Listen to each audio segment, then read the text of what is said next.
Okay, so I think we're gonna get started. We're gonna wait another about 30 seconds until we see if any more people are gonna be joining. Before we start though, we wanted to say that this is gonna be recorded and posted on our YouTube channel after. So if you're unable to make the session, you don't have to worry, you'll be able to actually watch it after. Okay, awesome. I think our waiting room is now empty, and so everyone has joined. So we are going to get started. Olive, if you want to take it away. Yeah, absolutely. So first, we're just going to talk about what QHO is and who we are sort of as an organization. So we are a student-run organization that works alongside communities locally and abroad to facilitate peer-to-peer discussions on topics related to health. So we just want to sort of stress that we are not health professionals or actual teachers. What we are students, we're peers, and we're really just here to provide information or resources and just create some conversation. So now a little bit about who we are. My name is Olive. I'm a fourth year kinesiology student at Queen's. And kinesiology is just sort of exercise science. And then in true kinesiology nature, I really enjoy exercise and working out. That's kind of my main hobby. So my name is Olivia. Similar to Olive, I'm also a fourth year kinesiology student studying at Queen's University. And in my spare time, I like to hang out with my friends. And I'm also an avid reader. All right, so just some housekeeping things first. In this presentation, we'll be diving into topics related to COVID-19 and its impacts on our physical and mental health. We'll also be doing a couple of activities throughout, and participation is completely optional, but we really encourage it. And then most importantly, this is a safe space, so feel free to ask questions either in the chat, through a private message to one of us, or just speak up on the call by either using the raise hand function or just unmuting yourself. So diving right in to what COVID-19 is, COVID-19 is an infectious disease caused by a virus, in this case, specifically the SARS-CoV-2 virus.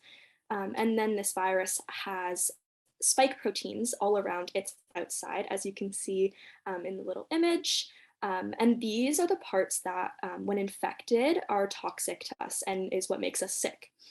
COVID-19 is highly transmissible, so can be spread very easily from person to person in various ways. So one way it can be spread is through small liquid particles from an infected person when they cough, sneeze, or speak. The droplets then land on another person's eyes, nose, or mouth, and it ultimately infects them. It can also be spread through even smaller droplets called aerosols. And these come out when we breathe and can land on other people, similar to droplets, or the person can actually breathe these in. So some of the symptoms of COVID-19, symptoms can vary. Many symptoms resemble that of a cold or a flu, and different people may have different symptoms at different levels of severity. The most common symptoms include a fever, cough, tiredness, loss of taste or smell, and some of the less common symptoms include sore throat, headaches, aches and pains, diarrhea, rash on the skin, red or irritated eyes. And then there are also some serious or more severe symptoms to watch out for. These are difficulty breathing or shortness of breath, loss of speech or mobility, and chest pain. So it's super important to seek medical attention right away if any of these severe symptoms are experienced. And symptoms can also take 2 to 14 days to show up after you are infected. So it's really important to monitor that.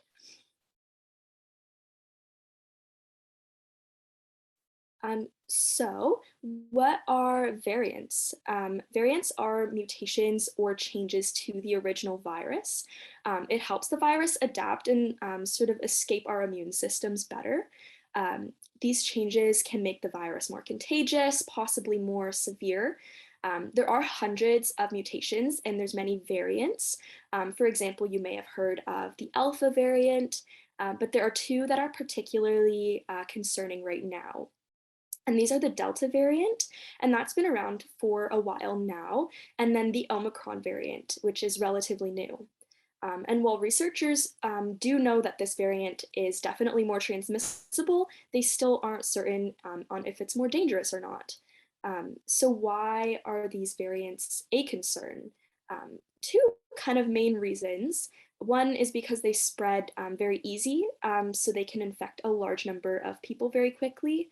And then they can also cause breakthrough infections in a vaccinated person or cause reinfections in a person who has already had the virus.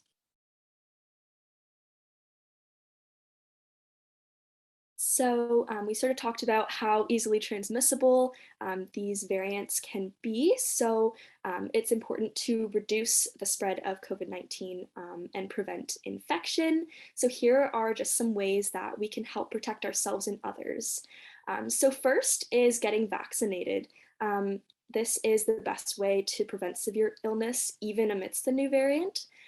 So we should all be boosting our immune systems when we have the opportunity to. The next one is social distancing. It's really important that we stay 6 feet or 2 meters apart from others when we are out in public. And then wearing a mask is another way that we can protect ourselves and others. Masks can help prevent droplets from traveling through the air. And it's especially helpful to wear a mask when indoors or in spaces where physical distancing is not possible. But when possible, we should try to stay in open or ventilated areas.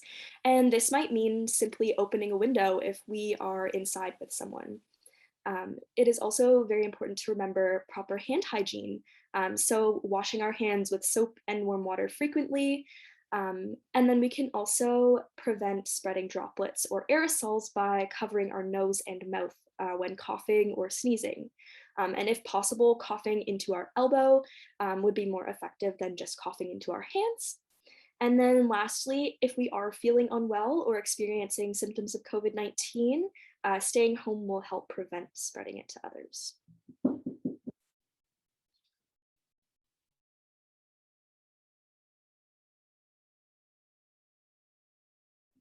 I'm going to stop sharing my screen now, and Olive is going to share her screen. We're going to watch a quick video. All right.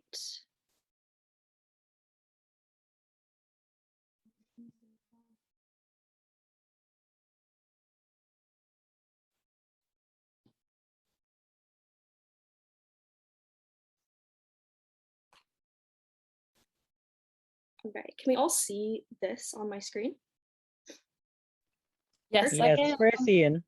Amazing. All right, I'm gonna start it. And can we all hear it?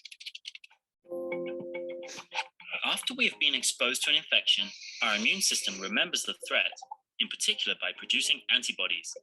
These are proteins that circulate in the blood and throughout the body. They quickly recognize and disable the invader upon contact, thereby preventing or minimizing illness. This is why we usually do not get sick with the same bug twice. We are immune. Vaccines mimic this process, encouraging the immune system to make antibodies without us having to go through the illness. Some of the leading SARS-CoV-2 vaccine candidates are mRNA vaccines, based on incorporating the genetic blueprint for the key spike protein on the virus surface into a formula that, when injected into humans, instructs our own cells to make the spike protein. In turn, the body then makes antibodies against the spike protein, and they protect us against viral infection. This strategy is faster than more traditional approaches, which often involve generating weakened or inactivated forms of a live virus, or making large amounts of the spike protein to determine whether they can prompt an antibody response. Once a potential vaccine is discovered, a number of checkpoints exist before it can be administered to people. First are preclinical tests, which involve experiments in a laboratory and with animals. Scientists must ensure the vaccine candidate is not only effective, but also safe. For example, an antibody response to an imperfect vaccine could, under extremely rare circumstances, end up increasing the danger of becoming infected. When the potential vaccine achieves the necessary preclinical results, clinical trials can begin in a small group of people. As the vaccine candidate advances, it is tested on increasing numbers of people, with scientists and doctors closely monitoring safety, efficacy, and dosing. Upon successful completion of clinical trials, the vaccine candidate must be reviewed and approved by regulatory agencies such as the FDA before large-scale manufacturing and distribution gets underway and the licensed vaccine is administered widely.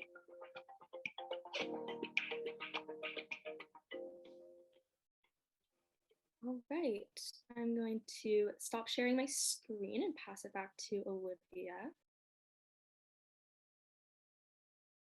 So I'm now actually going to pass it over to Ryan, who is going to give us a quick background on the science of vaccines, as briefly explained in that little video. Okay, so good evening, everyone. My name is Ryan, as most of you would have actually known, and I am actually a biologist by training. So just to add a little to a few things that were mentioned in terms of being a virus, we know it will fall under the category of a microorganism. And we know microorganism, it is clearly basically defined as, we know, a living thing that is so small that it must be viewed under a microscope. And there are different types, there are different categories. We would have known of a few, like our bacteria, our fungus, our protozoa, algae. There's also archaeas. We have our multicellular animal parasites, and of course, the main focus, our viruses. So we know something more that I can say on viruses, like they would have mentioned earlier, like they had spikes and all of these things here. But something about viruses is that they are acellular, or they're acellular microorganism. And basically these are organisms that when they're present outside of a living host cells, they are considered to be non-living creatures. So they will behave as an inert particle. This would simply mean that they are inactive. But when they're inside of a host cell, they can basically replicate and they would behave like a living organism. This is what makes them so dangerous. They are an intracellular obligated parasite, which means they cannot reproduce outside of their living hosts. So basically now moving into vaccines, how are vaccines basically developed? Like what are the ingredients present in a vaccine? So what is a vaccine is that we know it basically contains tiny fragment of the disease causing organism, which serves as a blueprint basically of making the fragments. So basically they also contain other ingredients to keep the vaccine, which is safe and, as they would say, effective. So there are latter ingredients. So, and we know latter ingredients in most vaccines, they have been serving there and they have been developed not only now, but for decades in billions of doses of different vaccines. So each vaccine component, it serves a specific purpose, and I'm just gonna look at them very quickly. The very first one would be an antigen. So an antigen in terms of this is all vaccine will contain an active component, and this is known as an antigen. This is what generates the immune response, or this is basically the blueprint or the active ingredient. So the antigen, it can be a small part of the disease causing organism. Take for example like a protein or a simple sugar, and it may be in the form that the whole organism at some point it is in a weakened or an inactive form. Then they will add preservative. So preservative will help to prevent the vaccine from becoming contaminated. So once it's in that open space, it will be used in the vaccination process of more than one person. So basically some vaccines, they don't have preservatives at all because they are stored in one dose vials and they are discarded after the single dose is administered or administered. Take, for example, this will be in the case of a good example will be our Johnson & Johnson booster shot. It's a single bottle. So the most commonly used preservative, it will be the phenoxyl ethylene, and it has been used for many of years in the creation of vaccine. Then they will need to add their stabilizers. Stabilizers are actually chemical in terms of which will react or it will cause certain reactions within the vaccine that will help these components to stick onto the vaccine vial. So stabilizers can be sugars like lactose, sucrose. These are basically sugars that are widely found on planet Earth, as we would say. It can be in the form of an amino acid like glycine, for example, which we know is very essential and we obtain it from our different food groups. It can come in the form of gelatins and even proteins like recombinant human albumin, and it can be derived from basically yeast. There's also other things that are added to vaccine, like residuals, for example, dilutants, and there are many others, but that is some of the main ones. So how are the vaccines basically developed? We would have seen them right as it was shown in the video. So most vaccine has been used for decades within millions of people. We would have known that it's an important part of medicine throughout the different ages. So each vaccine, they usually undergo certain development, and there's basically a three-phase process that a vaccine must actually go through. First, it will be given to a small number of volunteers when it's put into circulation to assess its safety. And this will be confirmed in terms of the amount of generation or immune response it would actually put by administering the right dosage. The second one will be the vaccine in terms of phase 2. The vaccine is then given to several hundred volunteers, and this will further assess safety in terms of the response it will generate. So participants in this phase, they usually have the same characteristics in terms of age, sex. So they actually do them by groups, right? So this is done on a group level or on a basic level. Take, for example, like at the start, we would have said all the PEs here, they're actually around the same age. So this can be in the same stage. So if a vaccine is being created, take, for example, all of us will be in the same age group, so we can actually take it. Then there's a final phase, or the phase 3, in which the vaccine is given to thousands of volunteers, and then it's compared to a similar group of people who didn't get vaccinated. But we know that these drugs that are being tested, we know the name given to them is known as a placebo. And we know that the placebo is basically a tested group as compared to a normal group. And then it will be monitored by science, of course, all these people. So we know the vaccine will basically works against certain pathogens in terms of boosting our immune system. It acts as a basic defender. So in terms of a body's natural response now, we know a pathogen in the form of a bacteria, a virus, a parasite, or even a fungus, it can be able to cause a disease, right? In basically throughout the body or a specific part of the body.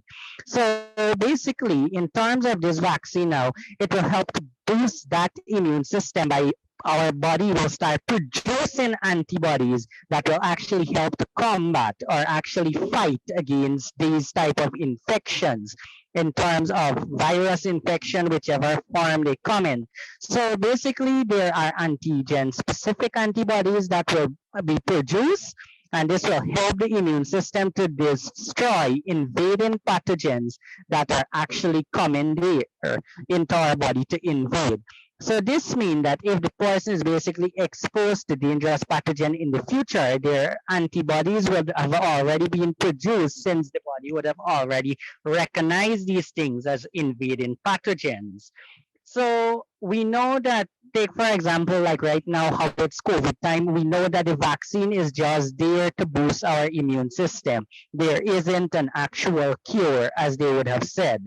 But we know that by having everybody taking their vaccine, the first dose, the second dose, and then when it comes to your booster shot, if everybody would have taken their vaccine, it gives us a chance to actually determine herd immunity. We know herd immunity would actually come from actually the entire population. because everybody will have an actual chance in which they would have the ability to develop resistance and resilience to certain types of virus or certain types of infection, in this case, COVID. So by developing herd immunity, it can give us a better chance to actually combat or to actually work around the current pandemic that is going on here right now with the variants, with COVID and everything in general. So basically, vaccination would be an important part right now in all of our life here. So that's it there for my end as I cover vaccine biology and basically the components of vaccine. So I'll now hand you over back to Olive and Olivia. So take it away, guys. Thanks so much, Ryan. That was awesome. So Olive is going to explain this next workshop activity that we are going to be doing. Yes, so this is called Mythbusters. What we are going to do is there will be a statement on the screen about COVID vaccines, that kind of thing. And what we would like from you all is to put in the chat whether you think it is a myth or it is in fact true. Yeah, are we ready? I'm ready. Perfect. All right. So the first one is COVID-19 only affects the elderly and those with pre-existing conditions. Do we think this is a myth or a fact?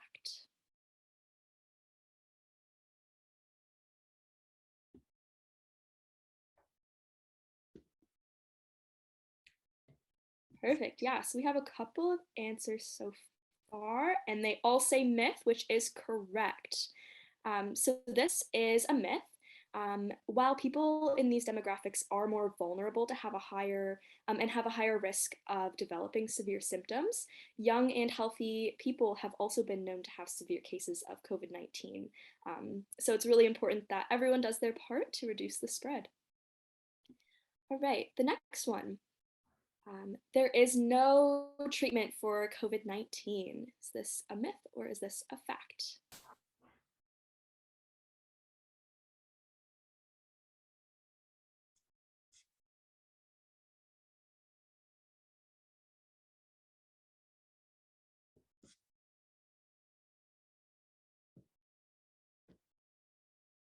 Right, we have a little bit of both here. We have some myth, some fact, but this one is actually a fact. So this is true. While researchers are working very hard on this, there is no known effective treatment for COVID-19. So this is why preventative measures such as getting vaccinated are so important. Awesome. I saw in the chat someone said there are preventions. That's awesome. That was the correct answer to that one. So our next mythbuster is that COVID-19 vaccines are not safe. Is this a myth or a fact?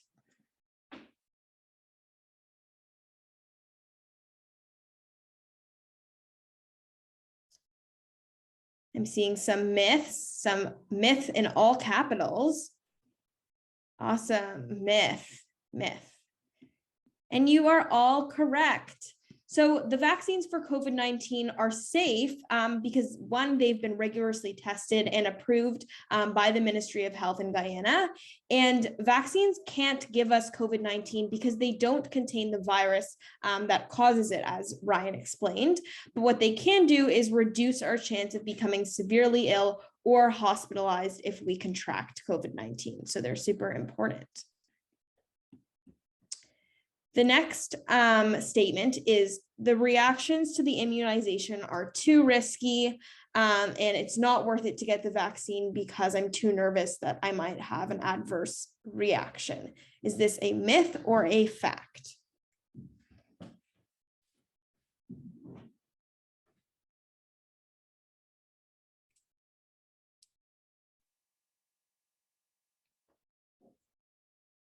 This one's a hard one.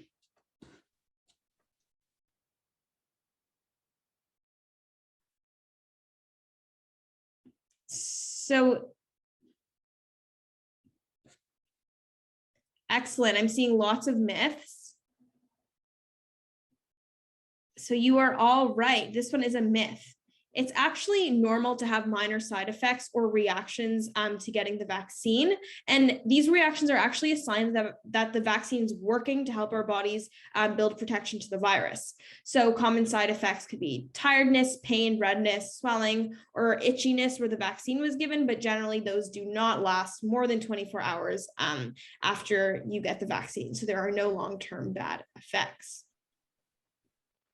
There are also some people that don't have no symptoms at all, but they would have actually taken their shots. Take for me, for example, I had no symptoms at all. First dose, second dose, or booster, I didn't had no symptoms or no sickness.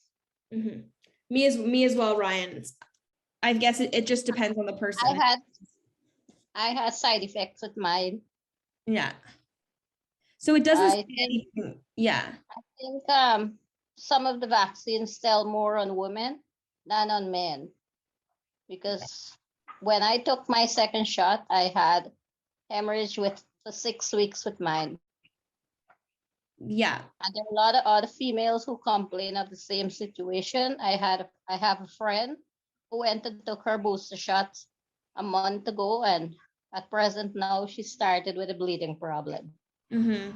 But So she took the Johnson and Johnson. Mm-hmm, definitely. There's lots of different experiences from different individuals, but the main important thing to remember is that ultimately the way that we are going to get rid of this virus is through making sure that we have herd immunity and that everyone is vaccinated.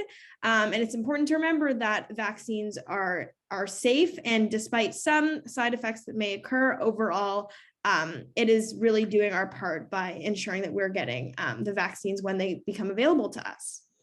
We must also keep in mind that all of our body, it won't react in the same way. It will be reacting in a different way in terms of the way it's metabolizing and everything too. So in terms of that, it's all dependent on your body. At the end of the day, the resistance and everything, how it will react, it's all dependent on you, your body, your mindset. And I also feel that and I think it's something that I would have noticed, people would say, okay, like if they take the vaccine, I'll get sick. I think it's all dependent on your mindset. And I believe that's how these things would actually work as well. Because I can remember a time when we took this psychology something. They were telling us that you go to the doctor if you're ill, they would give you the tablet, and then suddenly so you start recovering. Okay, the tablet working because you want to get better. But then I would have also remembered that when I go to take my vaccines, I keep in mind everything's gonna be all right. Nothing will happen to me. So I also believe that can also be one of the things, but I know that everybody in terms of their body metabolism and in terms of all these things, it's also different. Yes, as Jamuna is saying in the chat, reverse psychology.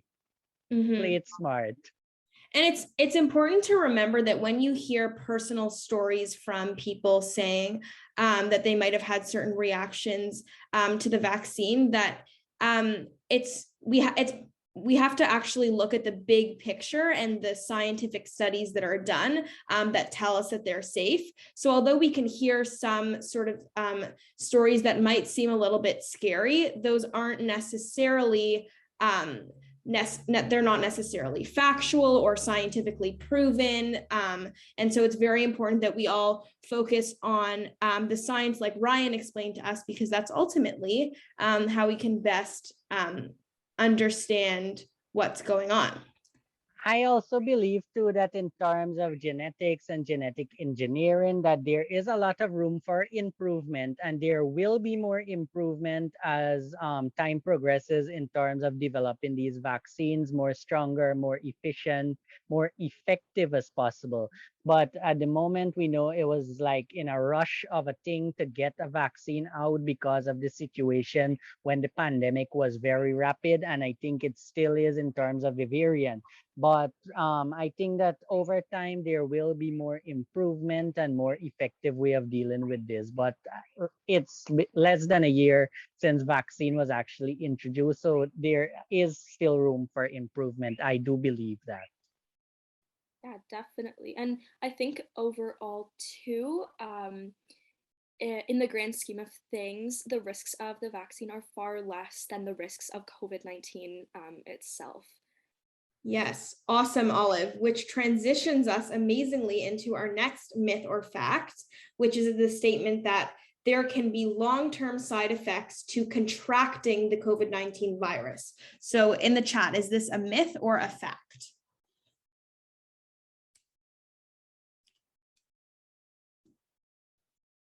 I'm seeing some facts. Fact. Awesome.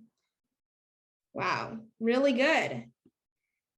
So this is a fact. So some of us who've had COVID-19, whether or not hospitalization occurred, can continue to experience symptoms, including fatigue, respiratory, and neurological symptoms. These long-lasting symptoms have been termed long COVID, and getting the vaccine can help prevent both contracting the virus and the chances of getting long COVID if the virus is contracted. So again, back to what Olive said, even if there may be some small side effects that are not dangerous at all from getting the vaccine, getting the vaccine far outweighs the risk of what can happen to us if we contract COVID-19. And even if we do contract COVID-19 while we are immunized, the vaccine also significantly lessens the burden of that virus on our bodies. Awesome. And just a reminder, if anyone has any questions at all, feel free to unmute or type them in the chat. Really great participation from everyone. Our next statement is, I already had COVID-19, so I do not need to be immunized. Is this a myth or a fact?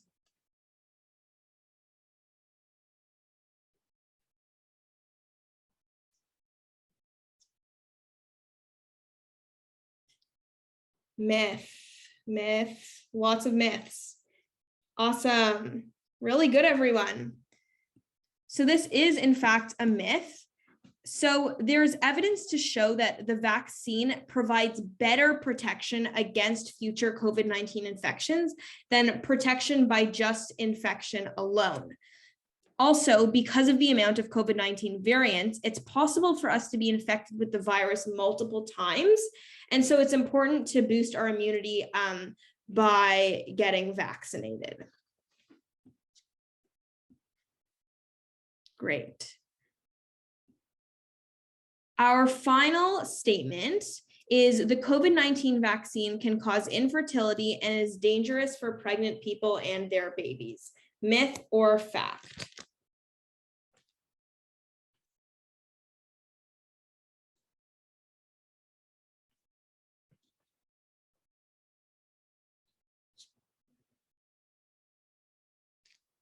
Ingrid is saying myth. Awesome, myth.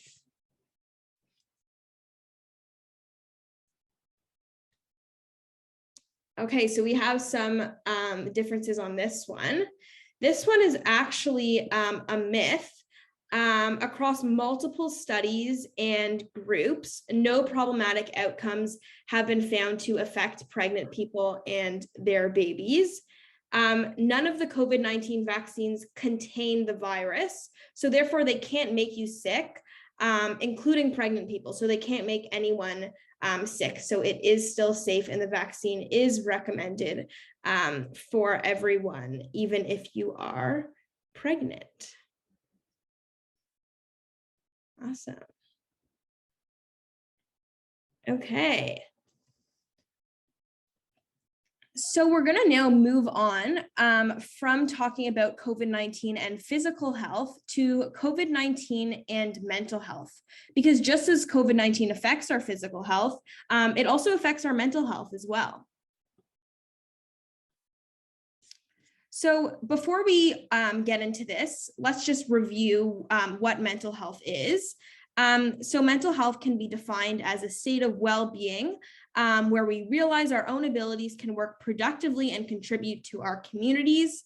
Mental health affects how we think and feel about ourselves and others, and how we think about and react to events such as life stressors.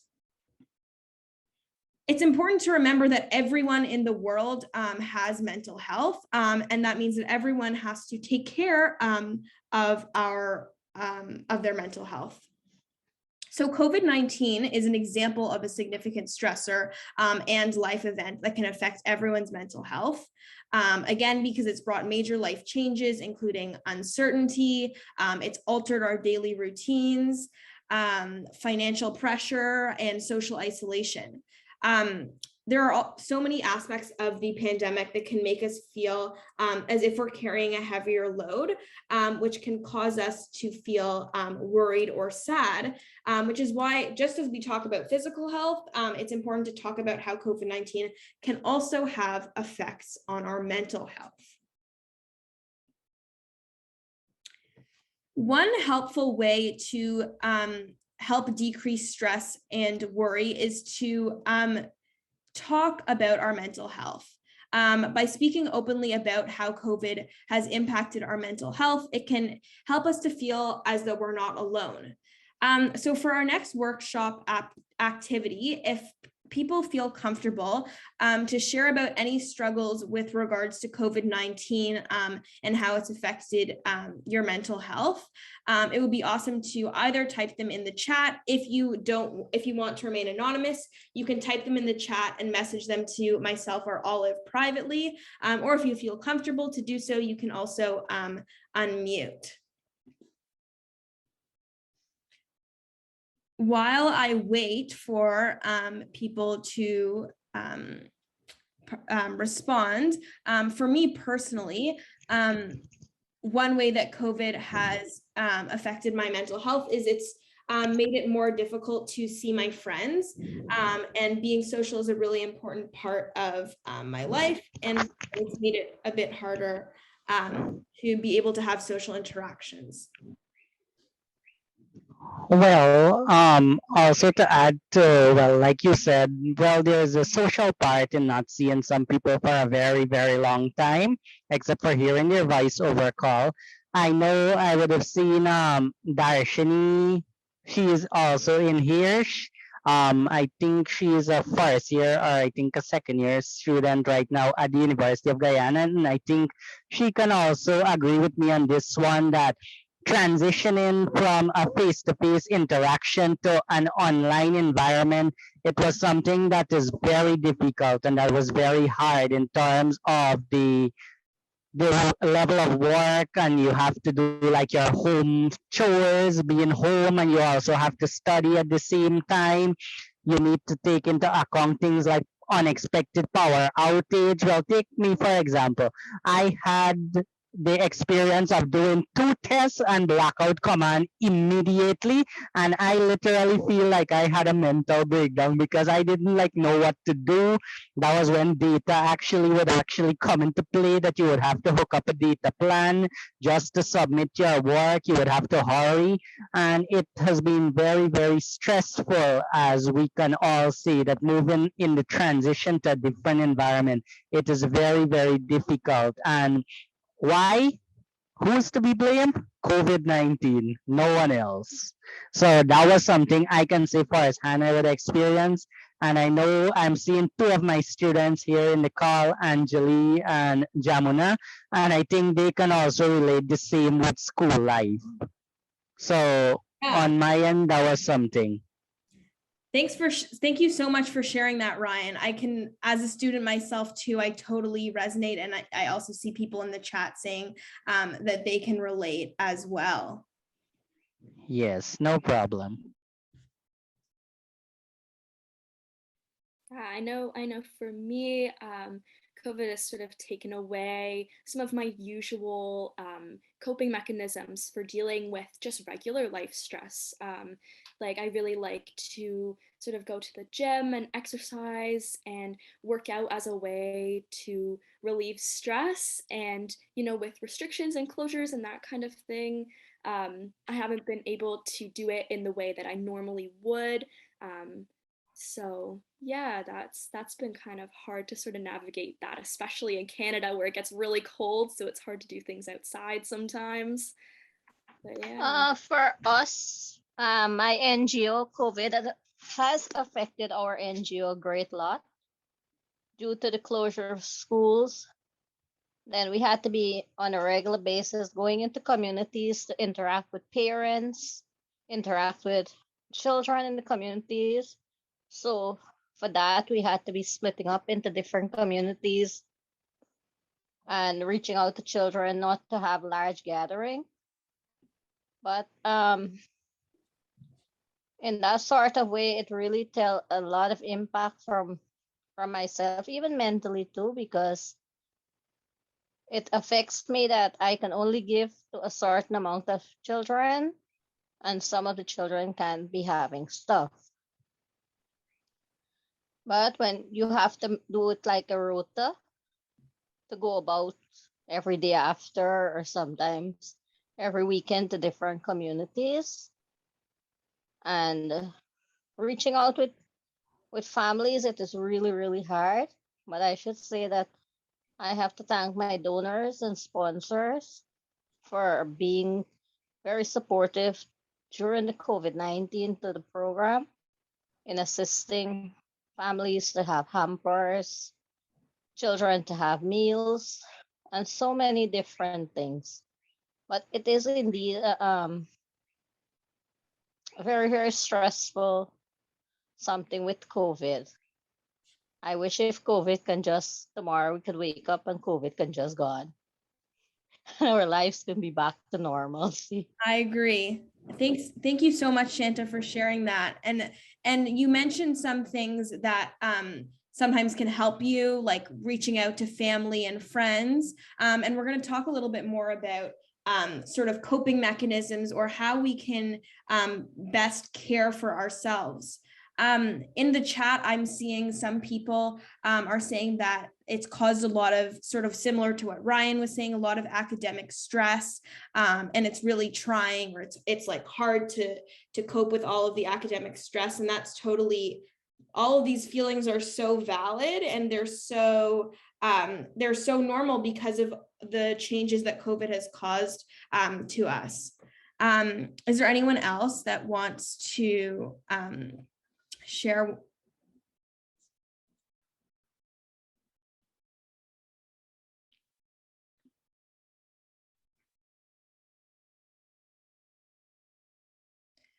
That is a great one, Angeli, in the chat. It causes social problems because you get used to being alone and it's more difficult to start conversations. I totally resonate with that. Being on Zoom or being online so much, it can be really, it can feel more stressful now when we have to transition to sometimes doing in person or sometimes doing online. It's stressful to have to interact with people again. Yeah, and the test being more hard. Like, Yeah. wow, mind blowing, a total disaster.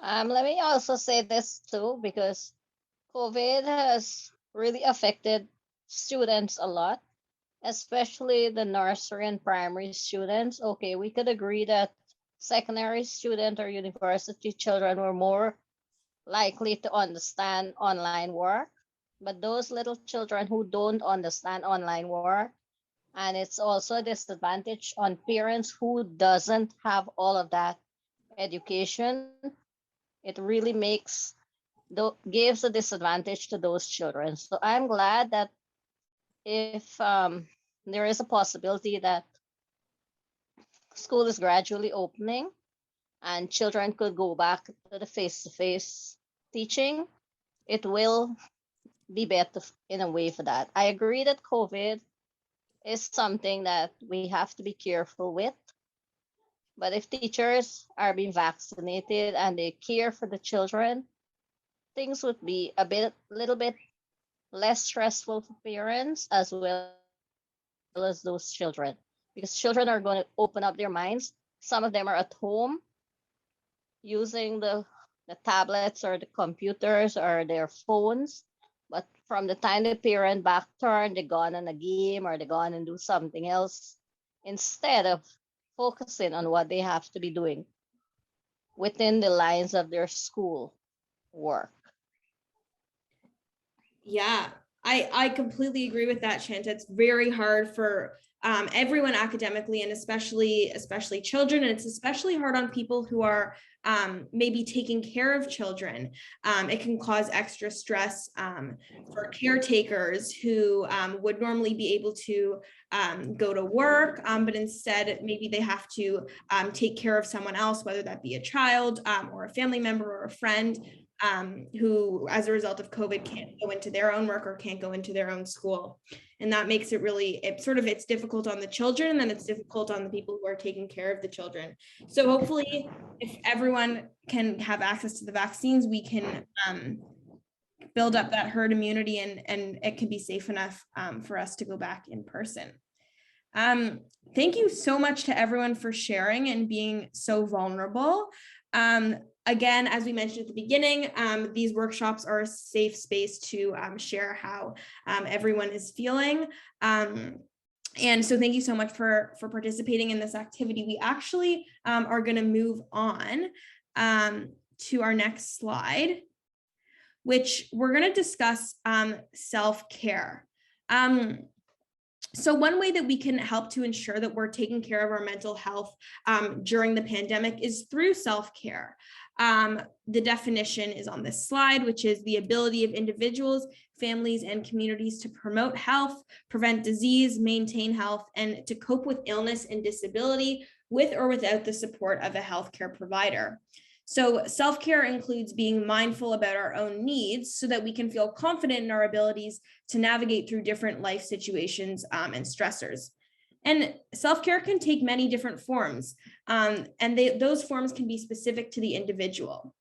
Engaging in self-care activities can positively benefit your mental health. So, for example, I know for myself, one self-care strategy that I have been trying to use during the pandemic is trying to make sure that I move my body and get fresh air at least once a day. Since being in online school requires me to sit a lot and be inside a lot, it's important for me, for my own taking care of myself, to be able to get some exercise and fresh air.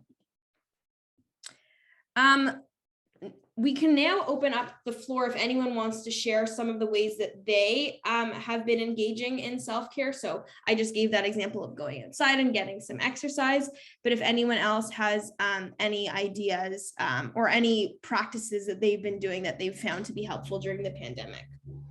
Well, I would advise people to, okay, at the end of the day, when, okay, between like for students, for example, take into account between studies and chores and basically a basic daily routine, I would advise anyone, like when at the end of the day, watch a good movie, watch something, or try finding a good book and read something. Relax your mind, because like they say with the old proverb, or they would actually say, a lot of work without no play makes Jack a dull boy. So you guys would actually need to relax your mind and get your mind off of those things. And take it from me, despite I was studying, I would watch movie until 1 o'clock in the morning, just to like ease my mind off of all the work when all the work is done.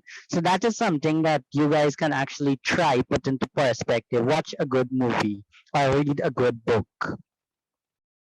Those are great examples. And going off of that too, I really like how you said like watch a movie or read a book, something sort of fun and lighthearted, because I know one way I like to sort of engage in self-care is by taking breaks from social media. Sometimes things I'm seeing or stuff I'm engaging with is just bad news or something sort of negative, or just something that makes me feel sort of really down and maybe hopeless sometimes. So just taking a break from that and focusing on something funny or something that is just really interesting, I find that really helps me a lot. That's a good example as well. Take a break, basically, and focus on yourself. So I would agree with her there. Awesome. I like to write down my thoughts at the end of the day. And some of the thoughts I like to write down are some I wouldn't necessarily want to share with other people or something. So I find that writing my thoughts down on paper, it's a way to like clear my mind and see what I'm feeling on the inside beyond the piece of paper. That's a great one. Thank you, Sydney. That's great, like to have some time to think about. Sometimes when things are going on in your head, you don't actually have time to sit down and think about those thoughts, but that sort of forces you, once you write them down, then you can sort of read them and better understand how you're feeling. Awesome. So talking about those examples of self-care, we've actually hinted at some of the other ones that we're going to talk about on these next slides.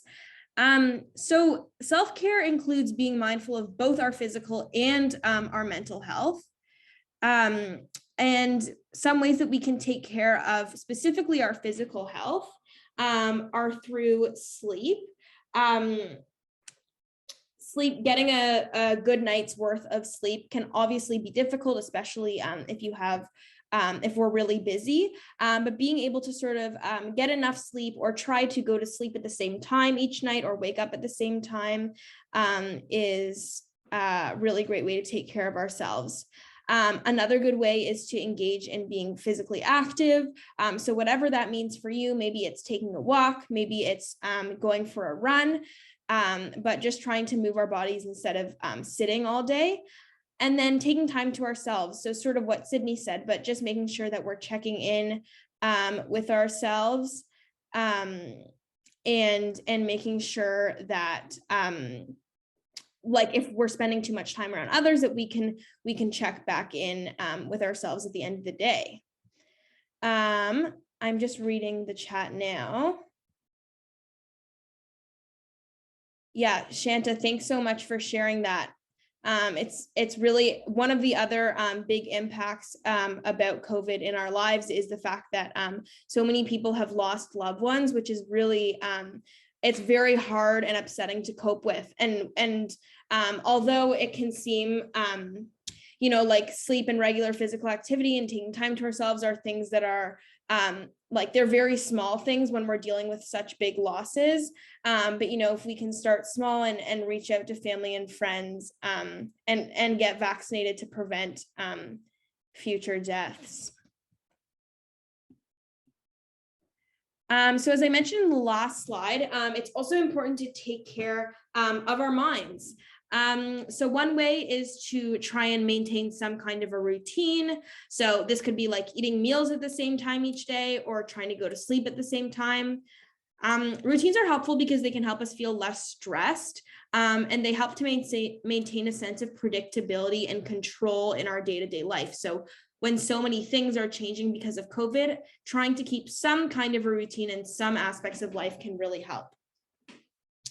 Making time for hobbies is also a great way to take care of our minds. So as Olive said before, taking breaks from social media and ensuring that we're doing things like, as Ryan mentioned, watching movies or reading books, those are really helpful.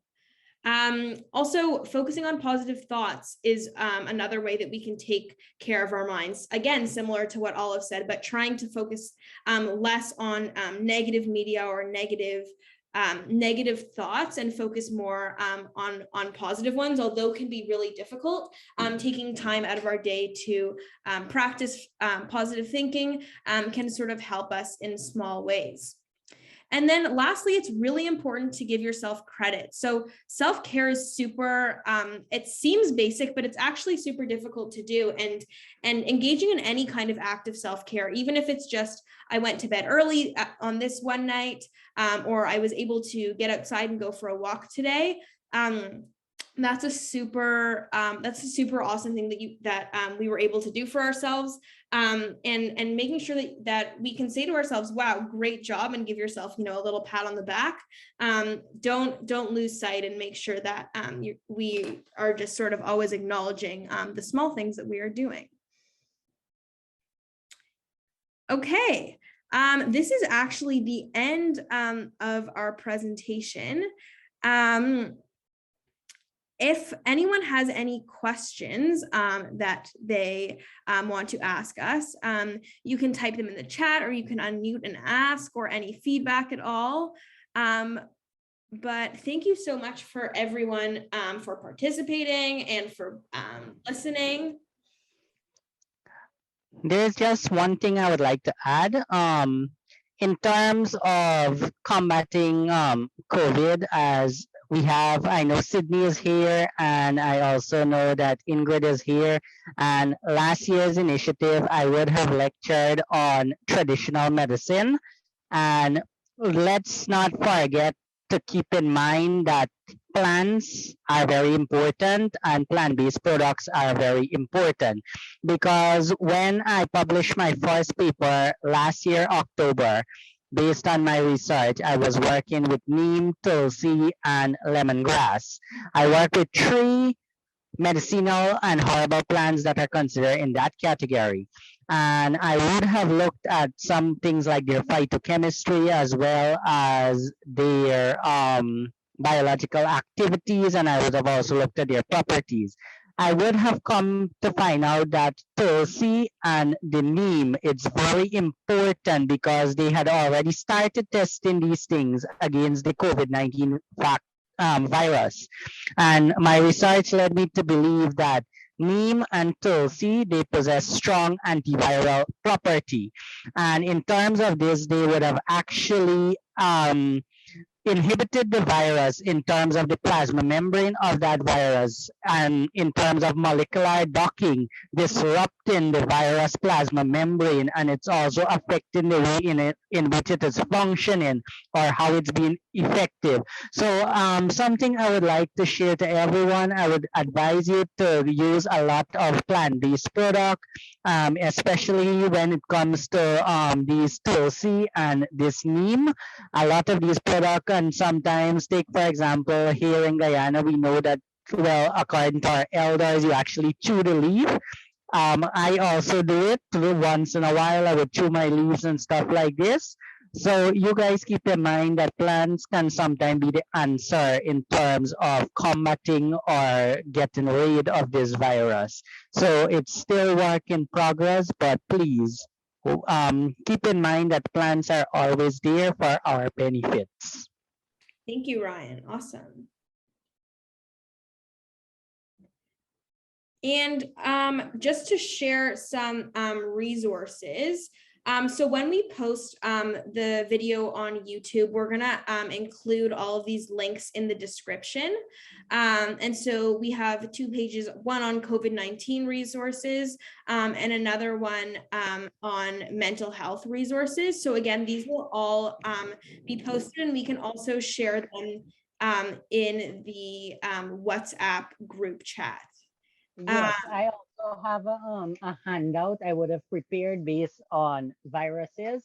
So you can always refer to that handout to actually learn more on virus. It will tell you a lot on the different virus types that are there. However, I couldn't find any essential information as it relates to COVID, but it has a lot of information that can be beneficial to you in terms of virus. So I would send that handout as well to the group. Thank you. Awesome. No problem. Okay. Right. Well, thank you everyone for joining and participating and sharing your thoughts. It really was a great first workshop. Yes, I would agree with Olive on this one. It was an awesome workshop, and like, I can't wait. I wish if workshop 2 can be tomorrow at the moment, because it was a very nice session interacting with everybody. So Sydney just wrote in the chat, that our next workshop is going to be in 2 weeks about mental health and mental illness. So we touched a little bit on mental health today. We didn't talk about mental illness, but make sure if you enjoyed today to tune in to the one in 2 weeks and tell anyone you know, because this is available to them.